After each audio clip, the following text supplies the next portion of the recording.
मौसुमी पूर्व जून रे ओडिशा और बिहार आसीपारती पंगपाल एथिपाई ओडिशा चाषी को सचेतन और सतर्क रहिबाको परामर्श देछि ओयूएटी।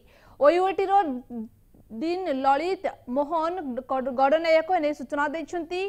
चाषी मानक टीवी और अन्य माध्यम सचेतन करा जिला और ब्लॉक स्तर प्रत्येक दिन रिपोर्ट संग्रह करा कृषि निर्देशक अधीन में कंट्रोल रूम खोल जाइछि। तेबे सबु छिंटिका पंगपाल नुहति बोली कहिसेंती गडनायक। गोलापी रंगर पंगपाल अधिक क्षतिकारक, हलदिया रंग हेले विपद नाही बोली से कहिसेंती। एने केंद्र सरकार पक्षर सूचना दी जाइछि। एने गतकाली एक बैठक मध्य करा जायथिला। जिला और ब्लॉक स्तर दैनिक रिपोर्ट अणाजिबो। एने कृषि निर्देशक अधीन में कंट्रोल रूम खोल जाइछि। पर्याप्त परिमाणर औषध और स्प्रेयर और ट्रैक्टर पई कुहा जाइछि। कटक विद्याधरपुर फार्म रु और ओयूएटी रु कीट तत्वविद को ने टीम गठन करा जिवो। एने ओडिशा चाषी को सचेतन और सतर्क रहिबाको ओयूएटी परामर्श दैछि।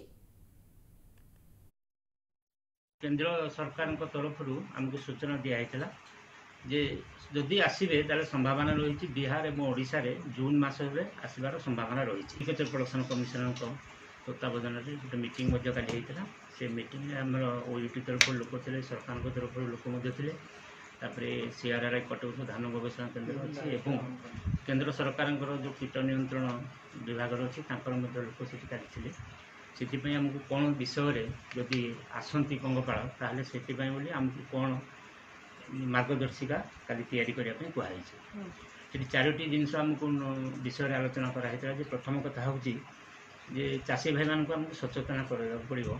विभिन्न आमर खबर कागज हो कि टीवी चैनल हो, आजिकल जीपी लेवल आम व्हाट्सएप ग्रुप अच्छी आम कृषि गोटे रही एम किसान रही यही हिसाब से सचेतन कराया पड़ो। से जनईदेव पड़ो जे सबू पंगपाल सबू झिंटिका टाइप कीट जो गुड़ा पंगपाल नुहति।